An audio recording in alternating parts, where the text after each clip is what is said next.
라디오라고 하는 것은 참 매력적인 매체다라고 저는 그렇게 생각을 합니다. 라디오를 요즘 들으시는 분이 몇 분이나 되실지 잘 모르겠지만 특히 밤이 좀 깊고 이 감수성이 높아지는 시간이 있죠. 그래서 저 같은 경우 한 11시 정도 됩니다. 11시가 넘어가면 그 전에 나는 사라지고 감수성이 굉장히 충만한 나로 바뀌게 됩니다. 그래서 연애 편지를 쓰거나 뭐 등등 그런 일들이 있을 때 밤 11시 넘어서 편지를 쓰면 다음날 아침에 일어나서 찢어버리게 되죠. 어쩔 수 없습니다. 왜냐하면 밤 11시가 넘어가면 감수성이 너무 충만해지기 때문인데, 그쯤 돼서 들려오는 라디오의 그 음성들을 기억을 하면 굉장히 뭐라 그러죠? 감성적이고 거기서 들려오는 그 매력이 있었던 것 같습니다. 별이 빛나는 밤에라고 하는 방송이 있었죠. 지금도 아마 진행 중일 텐데 역대 그 진행하는 DJ들이 바뀌기는 했었는데, 아마 저는 제 기억뿐만이 아니라 많은 사람들이 이문세라고 하는 가수가 진행하던 별이 빛나는 밤에를 가장 많이 기억하지 않을까. 가장 오랜 시간 DJ를 했었고, 그래서 밤 11시 정도 되면 아마 그때 그 기타를 치면서 이문세 씨가 이렇게 그 목소리로 이 로고송을 불러주던 그 기억이 아직도 잘 납니다. 2000년대 와서는 이제 가수 성시경이라는 가수가 있죠. 성시경이라는 가수가 그 푸른밤 성시경입니다 였나요? 그 이름이 그런 이름의 어떤 라디오 방송을 밤에 진행을 해서 마지막 클로징 멘트가 굉장히 유명했죠. 잘 자요 였거든요. 제가 하면 느낌이 안 납니다. 그 잘 자요라는 그게 세 글자인데 굉장히 너무 감미로우니까 이 여성 팬들이 그 잘 자요 한번 듣고 자려고 그걸 그렇게 귀를 기울이고 들었다는 거 아니겠어요? 그래서 제가 참 들으면서도 남자들이 들으면 좀 느낌은 좀 다릅니다. 솔직히 말해서. 썩 막 그렇게 듣고 너무 좋다 이런 느낌이라기보다는 약간 이런 말씀 드려서 죄송하지만 약간 느끼한 느낌이 들기는 하는데, 한편으로는 좀 신기하긴 했습니다. 어떻게 그냥 똑같은 말을 하는데 어떻게 이렇게 감미로운 목소리로 말할 수 있을까? 노래는 뭐 말할 것도 없고 가수니까 너무 노래를 잘하지만 이 목소리까지도 이렇게 감미로울 수 있는가라는 생각을 그때 해봤습니다. 이 목소리가 주는 힘이 그렇게 대단한데, 근데 언제부턴가 라디오에도 보이는 라디오라고 하는 것이 생기기 시작했습니다. 그래서 제가 알기로는 KBS에서 아마 우리나라에서 최초로 그 보이는 라디오를 처음 막 시도해보고 그랬던 기억이 나는데, 이 보이는 라디오라는 게 생겨가지고 이제는 귀로만 듣는 게 아니라 라디오 방송이 어떻게 진행되는지, 그 라디오 방송을 진행할 때 그 마이크 앞에서 그 DJ와 게스트들이 어떤 표정을 가지고 그렇게 하는지를 이제 눈으로 볼 수 있는 그런 시대가 되었다는 거죠. 보이지 않는 상태에서 소리만 듣는 그 매력이 분명히 따로 있기는 한데, 이제는 시대가 바뀌었기 때문에 보이는 라디오가 사실 더 재밌게 느껴지는 건 사실입니다. 목소리에다가 라디오 DJ의 그 얼굴, 또 옷차림, 뭐 여러 가지 그 현장의 분위기, 그런 표정들, 그리고 가끔 일어나는 이렇게 돌발 상황들에 대처하는 막 뛰어다니는 그 스태프들의 모습이나 이런 것들이 다 보여지기 때문에 더 현장감이 생생해서 더 그것이 재밌게 느껴지는 것 같습니다. 제가 초등학교 들어가기 전만 해도 사실은 이 성경 이야기가 녹음된 카세트 테이프가 굉장히 많이 이렇게 보급이 돼 있었습니다. 저희 집에도 그게 있었거든요. 성경 이야기가 카세트 테이프에 이제 들어가 있는 거죠. 그래서 골리앗을 이겼던 다윗의 이야기, 뭐 사무엘을 부르시는 하나님의 이야기, 그리고 또 머리카락만 온전하면 무적이었던 삼손의 이야기, 참 재밌게 제가 그때 들었었는데, 그런 이야기를 좋아해서 계속해서 그 카세트 테이프에 그 카세트 플레이어에 두고 들었던 기억이 납니다. 그러니까 라디오와 맞물려서 이렇게 듣는 그런 감성이 있었죠. 그러다가 초등학교에 들어가서 성경 만화가 담긴 비디오 테이프를 구하게 됐습니다. 이름이 슈퍼북이에요. 슈퍼북. 정확히 한글 표현으로 슈퍼북이라고 써 있는, 한글로 쓰여 있는 그 비디오 테이프를 제가 구했습니다.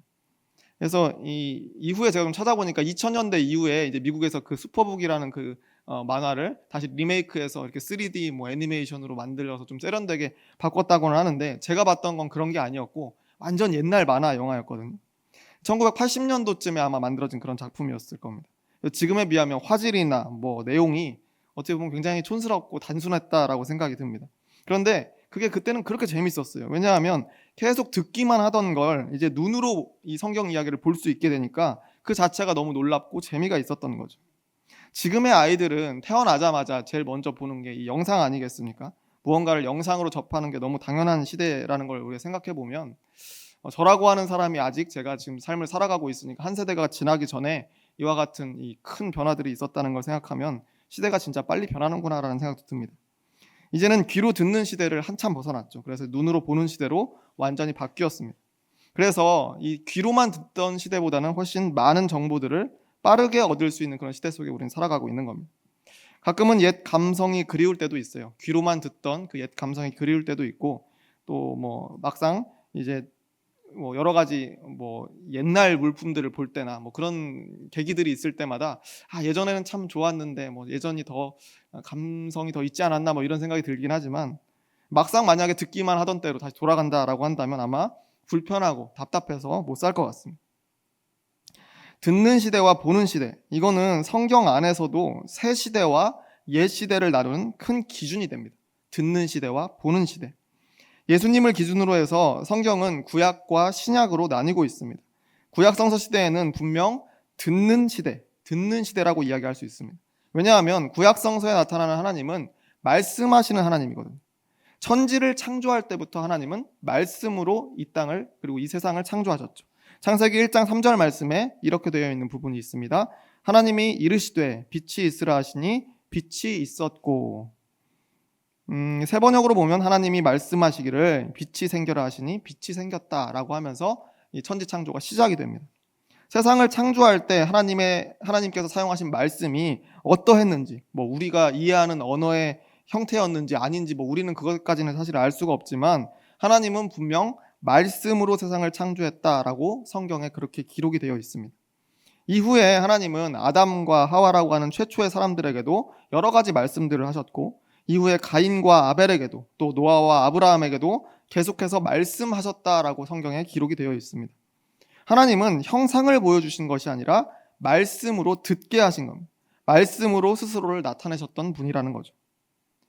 성경의 인물들 중에서 하나님과 가장 가까이 만났던 사람으로 기억되는 그 인물이 꼽자고 하면 우린 모세를 꼽을 수 있겠죠. 출애굽기 34장 10절 말씀에서 이렇게 되어 있습니다. 그 후에는 이스라엘에 모세와 같은 선지자가 일어나지 못하였나니 모세는 여호와께서 대면하여 아시던 자요. 대면했다라고 하는 이야기는 마주 보고 있었다는 얘기 아니겠어요? 하나님과 대면했다라고 기록이 되어 있잖아요. 그러면 모세는 하나님의 형상을 당연히 받겠네라고 우리는 생각할 수 있습니다. 그런데 출애굽기 33장 20절 말씀에 가면 이런 부분이 있습니다. 또 이르시되 내가 내 얼굴을 보지 못하리니 나를 보고 살 자가 없음이니라. 모세에게 하나님께서 말씀하시는 건데, 또 이르시되 내가 내 얼굴을 보지 못하리니 나를 보고 살 자가 없다라고 그렇게 말씀하시는 겁니다. 하나님의 얼굴을 보고 살 수가 없다는 거예요. 그렇게 표현되어 있기 때문에 형상을 드러내시지 않은 거예요. 그러니까 이 모세를 두고 여호와께서 대면하여 아시던 자라고 표현했던 건 그만큼 친밀하게 관계하고 친밀하게 만나 주셨다는 그런 표현이지, 모세가 하나님의 형상을 보았다는 이야기가 아닙니다. 하나님의 형상을 보면 살아있을 수 없다라고 하나님께서 분명히 말씀하시기 때문에 그렇습니다. 그러니까 하나님께서는 우리 인간에게 한결같이 말씀으로만 나타나시는 분이었다는 겁니다. 그래서 여러 성경의 인물들, 특히 선지자들에게 하나님께서는 말씀을 주셨습니다. 말씀으로 그들에게 임하여 주셨죠. 그러면 선지자들이 그 말씀을 들은 다음에 백성들에게 전달해 주는 역할을 했습니다. 그러면 백성들은 또 그것을 귀로 듣고 그 말씀을 들어서 이제 소화하기 시작했죠. 그러니까 구약 성서에 나타나는 하나님은 말씀의 하나님이시고, 구약 성서에 그려지는 시대는 철저하게 하나님의 말씀을 듣는 시대였다라고 하는 겁니다. 하나님의 이 말씀을 사람들이 잘 듣고 깨달아서 하나님의 뜻대로 살았으면 모든 문제는 해결됩니다. 잘 됐겠죠. 모든 게 좋았을 겁니다. 그런데 문제는 하나님의 말씀을 듣기는 들었는데 사람들이 도무지 그대로 살지를 못했습니다. 창세기 3장 3절과 6절 말씀에 이런 부분이 있습니다. 3절에 이렇게 되어 있죠. 동산 중앙에 있는 나무의 열매는 하나님의 말씀에 너희는 먹지도 말고 만지지도 말라 너희가 죽을까 하노라 하셨느니라 라고 되어 있습니다. 아담과 하와에게 분명히 하나님께서 말씀하셨습니다. 너희는 먹지도 말고 만지도 말라 너희가 죽을까 하노라 말씀하셨는데, 6절에 가면 여자가 그 나무를 본즉 먹음직도 하고 보암직도 하고 지혜롭게 할 만큼 탐스럽기도 한 나무인지라 여자가 그 열매를 따먹고 자기와 함께 있는 남편에게도 주매 그도 먹은지라 라고 되어 있습니다. 하나님의 말씀에 분명히 뭐라고 되어 있습니까? 너희는 먹지도 말고 만지지도 말라 너희가 죽을까 하노라 라고 말씀하셨거든요. 근데 그 말씀을 다 들었습니다. 그런데 따서 먹었죠. 배고파서 어쩔 수 없었을까요? 결코 그게 아닙니다. 다른 나무의 열매는 다 먹어도 되는데 이거 하나만 먹지 말아라고 분명히 하나님께서 말씀하셨거든요. 근데 그것을 정확하게 듣고도 어겼습니다. 근데 이 불순종은 이 아담과 하와에게만 있었던 게 아니죠. 이건 그냥 시작에 불과했습니다. 창세기 4장 7절 이하의 말씀에 가인과 아벨의 이야기가 기록되어 있습니다. 어떻게 되어 있냐면 7절 말씀에 보면 내가 선을 행하면 어찌 낯을 들지 못하겠느냐 선을 행하지 아니하면 죄가 문에 엎드려 있느니라 죄가 너를 원하나 너는 죄를 다스릴지니라. 가인이 그의 아우 아벨에게 말하고 그들이 들에 있을 때에 가인이 그의 아우 아벨을 쳐 죽이니라. 죄가 문에 엎드려 있다고 하나님께서 말씀하셨죠. 문에 엎드려 있다잖아요. 이제 죄가 곧 너를 삼킬 것이다. 그렇게 말씀하신 거 아니겠어요? 조심하라. 죄가 너를 다스리도록 그냥 두지 말라고 네가 오히려 죄를 다스려야 된다고 분명히 하나님께서 말씀하고 계십니다. 그런데 바로 다음 절, 다다음 절도 아니에요. 바로 다음 절에 가인이 그의 아우 아벨을 쳐 죽이니라 라고 기록되어 있습니다. 이게 왜 그랬을까요? 이 너무 옛날 사람이라서 이 말을 좀 들어도 말귀를 잘 못 알아들어서 그랬겠습니까? 아니죠. 이로부터 수천 년이 흐른 출애굽 시절에 와서도 만만치 않은 일들이 일어납니다. 출애굽기 34장 17절 말씀에 이렇게 되어 있어요. 17절에 너는 신상들을 부어 만들지 말지니라 라고 되어 있습니다. 십계명 돌판에 세워진 그런 아주 유명한 내용이에요. 그런데 출애굽기 32장 1절 말씀에 이렇게 기록되어 있습니다. 백성이 모세가 산에서 내려오며 더딤을 보고 모여 백성이 아론에게 이르러 말하되 일어나라 우리를 위하여 우리를 인도할 신을 만들라. 이 모세 곧 우리를 애굽 땅에서 인도하여 낸 사람은 어찌 되었는지 알지 못함이니라. 지금 모세가 너는 신상들을 부어 만들지 말지니라 라고 쓰여져 있는 돌판을 하나님께로부터 받고 있는 그 시점에 아직 그것을 가지고 산에서 내려오지도 않은 그런 상황에 벌써 이스라엘 백성들은 그 계명을 아주 완벽하게 어기고 있습니다. 신상들을 부어 만들지 말지니라 다른 신을 섬기지 말아라. 이건 계속 출애굽하는 내내 하나님께서 강조하셨던 내용입니다. 그런데 백성들은 완벽하게 어기고 있죠. 이후에 모든 구약 성서의 역사 속에서 백성들은 아주 한결같이 하나님의 말씀을 듣고도 어깁니다. 가나안 땅에 입성하고 사사의 시대를 거치고 사울, 다윗, 솔로몬으로 이어지는 왕국의 시대와 바벨론 포로기를 지날 때까지 이스라엘 백성들은 아주 일관된 모습을 보여주는데 하나님의 뜻과 계속해서 어긋난 길을 걸어갑니다. 하나님의 말씀을 듣기는 듣는데 도무지 그 말씀대로 살지를 못했던 거죠. 이 성경 속에서 듣는 시대라고 하는 것은 끝까지 듣는 시대의 마지막까지 이런 모습을 벗어나지 못하고 막을 내렸습니다. 그리고 새롭게 시작된 시대가 있는데 그게 바로 예수님의 시대죠. 이 예수님의 시대는 듣는 시대를 지나서 보는 시대로 바뀌었습니다. 오늘 본문 요한복음 1장 14절 말씀, 우리가 잘 아는 말씀인데 여기에 이렇게 기록되어 있습니다. 우리 요한복음 1장 14절 말씀 한 목소리로 읽겠습니다. 말씀이 육신이 되어 우리 가운데 거하심에 우리가 그의 영광을 보니 아버지의 독생자의 영광이요 은혜와 진리가 충만하더라. 아멘. 큰 변화가 일어났죠. 말씀이 육신이 되어 우리 가운데 거하심에. 대단한 말씀입니다. 제가 공부했던 우리 한신대학교 신학대학원 수유리에 있는 거기 가면 교정에 가면 거기에 딱 그 강의실 앞에 크게 쓰여져 있습니다. 그래서 말씀이 육신이 되어 우리 가운데 거하심에 우리가 그의 영광을 보니 아버지의 독생자의 영광이요 은혜와 진리가 충만하더라. 이 말씀이 육신이 되어 우리 가운데 거하신다. 이게 무슨 말입니까? 누구를 두고 하시는 말씀이겠어요? 바로 예수 그리스도가 그러하다는 거예요. 말씀이 육신이 되어서 우리 가운데에서 살아가신다는 거예요. 이제 하나님의 말씀이 우리와 같은 사람이 되어서 사실 것이기 때문에 듣기만 하던 시대에서 보고 듣는 시대로 이제 바뀌었다라는 선포입니다. 여기서 중요한 것은 이제부터 우리 가운데에서 육신이 되어 살아가는 그분이 원래 어떤 분인가라고 하는 것을 잊으면 안 됩니다. 이 말씀을 거꾸로 되짚어 보면 알 수가 있는 거죠. 우리 가운데 육신이 되어 살아가시는 그분, 그 예수 그리스도가 원래 어떤 분이셨냐라는 걸 기억해야 된다. 그분은 말씀이셨다는 겁니다. 하나님의 말씀. 구약 성서 시대에 들려오던 그 말씀이었다는 거예요. 세상을 창조하던 하나님의 그 말씀이 이제는 우리와 똑같은 사람이 되어서 오셨다는 거예요. 그러니까 예수님은 하나님의 말씀을 지켜 사는 사람은 대체 어떤 모습으로 살아가야 되는가라고 하는 것에 대한 완벽한 모범으로 오신 거죠. 구약시대 내내 하나님께서 말씀으로 이스라엘 백성들을 변화시키려고 수없이 시도하셨지만 실패했고, 이제는 그 말씀을 지켜 사는 것이 무엇인지 예수님을 통해서 직접 보여주시려고 했던 겁니다. 그게 바로 예수님을 이 땅에 보내신 이유죠. 그러니까 예수님의 삶이란 것 자체가 하나님 말씀의 실현입니다. 이스라엘 백성들은 생각이 달랐죠. 당장 이 로마에 지금 억압받고 있고 여러 가지 그런 상황 속에 있으니까 이 억압을 좀 풀어내고 부국강성한 나라를 다시 이 독립국가를 만들어줄, 이스라엘을 다시 세워줄 그 난세의 영웅을 구했을 수 있습니다. 그런데 하나님의 생각은 달랐다는 거죠. 그게 문제가 아니다. 너희는 지금 그게 문제가 아니다. 하나님의 뜻대로, 나의 뜻대로, 나의 말씀대로 사는 삶이 무엇인지 도무지 모르고 있는 그것이 가장 크고 시급한 문제다라고 하나님은 판단하셨다는 겁니다. 그래서 하나님의 말씀을 사람의 삶으로 실현하는 그런 구원자를 허락하신 거죠. 그런 그리스도를 이 땅에 보내신 겁니다. 어떻게 보내셨습니까? 베들레헴 마구간에서 태어나는 아기로 보내셨죠. 이 부분도 굉장히 중요합니다. 아기로 보내셨다. 엄마의 품을 통해서 우리 모두와 똑같이 아기의 모습으로 이 땅에 태어나셨다라고 하는 건 예수님에 대한 하나님의 계획을 더 분명하게 알려주는 대목입니다.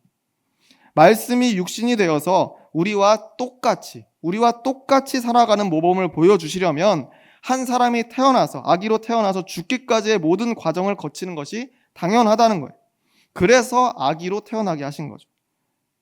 그리스도가 단순히 사람들이 바랬던, 이스라엘 백성들이 바랬던 것처럼 그냥 구원자의 역할만을 해야 될 것이라면 나약한 어린 시절이 무슨 필요가 있습니까? 그냥 어른으로서의 강한 힘을 가지고 있을 그때가 제일 중요했겠죠. 그런데 예수님의 한평생의 삶, 우리와 똑같은 그 삶을 하나님께서 허락하셨다는 겁니다. 여러 가지 한계와 나약함이 있는 공평한 삶의 조건 속에서 하나님의 말씀대로의 삶을 살아내셔야 우리의 모범이 될 수 있는 거 아니겠습니까? 그렇기 때문에 예수님은 베들레헴 마구간에서 작은 아기로 태어날 수밖에 없었던 겁니다. 그래서 예수님이 자라고 성숙해가는 모든 과정 자체가 하나님의 말씀대로 사는 삶의 기록과도 같았습니다. 이제는 그것을 누구나 볼 수 있게 된 거죠. 예수라고 하는 참 인간을 통해서 그 삶을 지켜보면서 이제 듣기만 했던 그 말씀을 볼 수 있게 되었다는 겁니다. 요한복음 1장 18절 말씀에 이렇게 기록되어 있습니다. 본래 하나님을 본 사람이 없으되 아버지 품속에 있는 독생하신 하나님이 나타내셨느니라 라고 이렇게 기록되어 있어요. 본래 하나님을 본 사람이 없대요. 하나님의 형상을 보는 것은 이제까지 불가능한 일이었지만 이제는 아버지 품속에 있는 독생하신 하나님, 즉 예수 그리스도를 통해서 하나님을 볼 수 있게 되었다는 겁니다. 그러니까 그의 태어나고 자라면서 살아가는 모든 순간을 너희는 봐라라고 그렇게 말씀하시는 거죠. 훗날에 예수님께서 성인이 되고 또 사역을 하실 시기가 되었을 때 강가에서 세례를 베풀던 세례 요한이 있었어요. 그 세례 요한이 예수님을 한눈에 알아보고 주변의 다른 사람들에게 이렇게 말하는 부분이 있습니다. 요한복음 1장 29절 말씀입니다. 이튿날 요한이 예수께서 자기에게 나아오심을 보고 이르되 보라 세상 죄를 지고 가는 하나님의 어린 양이로다. 아멘. 보라라고 되어 있죠. 보라. 저 예수 그리스도라는 저 사람을 봐라 라고 그렇게 말하고 있습니다. 이제 저 예수의 삶을 지켜봐라 라고 말하고 있는 거예요. 하나님의 아들이신 저 그리스도가 펼치실 일들을 이제 주목해보라 라고 이야기하는 겁니다. 왜 그랬을까요? 그 삶 자체가 곧 하나님의 말씀대로의 삶, 그것이기 때문에 그랬습니다. 그래서 이 예수 그리스도를 바라보는 사람들이 점점 늘어나기 시작합니다. 이 시점으로부터 12명의 제자가 생겼고 그들을 뒤따르던 많은 무리들이 있었습니다. 동네를 갈 때마다 그 무리를 막 따르던 많은 사람들이 있었어요. 이제는 나사렛 예수를 통해서 하나님의 말씀을 보기 시작하는, 눈으로 보기 시작했던 거예요. 그리고 예수님의 모든 일거수일투족을 눈과 귀로 그리고 마음에 담아서 기억하기 시작했습니다. 수많은 병자들을 치유하시던 그 손길을 기억했고 율법주의에 맞서던 당당한 모습, 그 모습들을 기억했습니다. 거듭된 사역에 지치시거나 겟세마네 동산에서 고뇌하며 기도하던 그 인간적인 예수님의 모습을 기억했다는 거예요. 그리고 십자가의 충격, 그리고 부활의 놀라운 장면들까지도 마음에 꾹꾹 눌러 담았습니다. 그리고 그 기억을 더듬어서 성령님의 인도하심에 따라서 예수 그리스도를 종이의 글로 기록했습니다. 그 결과가 뭡니까? 바로 우리가 읽고 있는 성경이죠. 신약 성경의 복음서들입니다.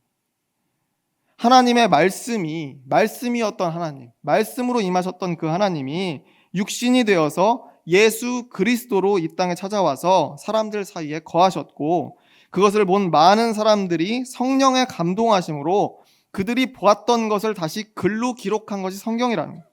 우리는 이제 이 성경의 글들을 통해서 예수님을 만날 수 있습니다.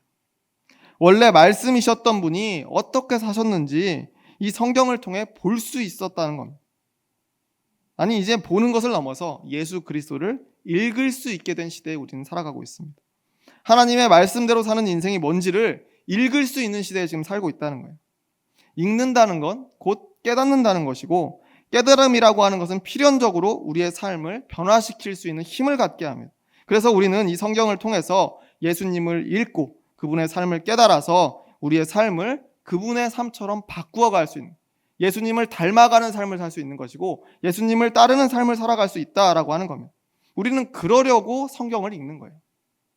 그냥 이 성경을 읽으면 그냥 복이 온대, 단순히 그런 논리에서 우리가 성경을 읽는 게 아니에요. 예수 그리스도처럼 살려고 우리가 성경을 읽는 거죠. 예수 그리스도가 이 땅에 사신 것은 하나님의 말씀이 육신으로 오신 위대한 기적의 사건입니다. 그 감격의 사건이 성령의 힘으로 이곳에 기록되었기 때문에 이 성경책을 읽으면서 깨달아서 삶의 목표가 완전히 바뀌는 사람들이 그토록 많은 겁니다. 이 성경을 읽음으로 예수를 읽은 것이고, 하나님의 말씀을 읽은 것이고, 하나님의 뜻을 읽은 것이 되기 때문에 그렇습니다. 예수님을 기다리는 이 절기에 우리는 이 성경을 통해서 그분을 만날 수 있게 되기를 바랍니다. 저는 이 성경을 잘 읽으면 우리가 예수님을 이 안에서 반드시 만날 수 있다라고 저는 그렇게 믿습니다. 예수님은 우리와 똑같은 한계를 가지고 아기로 태어나셨습니다. 자라가면서 세상을 배우고 익히면서 왜 좌절하지 않았겠습니까? 때로는 어려움이 있었겠죠. 우리와 똑같은 분이셨으니까. 때로는 좌절하고 때로는 성취해서 기뻐하기도 했겠죠. 그러면서 하나님의 뜻을 삶으로 치열하게 살아내셨어요. 그래서 우리에게 모범이 되시는 분입니다. 그분이 바로 예수 그리스도시다라고 하는 그 사실을 여러분 믿으시길 바랍니다. 그분을 만날 수 있는 길이 이 성경책 안에 있음을 기억하시고, 이 안에 있는 예수 그리스도를 더 열심히 읽어내시길 바랍니다. 읽으면서 고민하고 깨달아서 말씀이 육신이 되어 우리 가운데 거하셨던 그 역사를 우리의 삶을 통해서 재현해내는 저와 여러분이 모두 되시기를 주의 이름으로 축원합니다. 기도하겠습니다.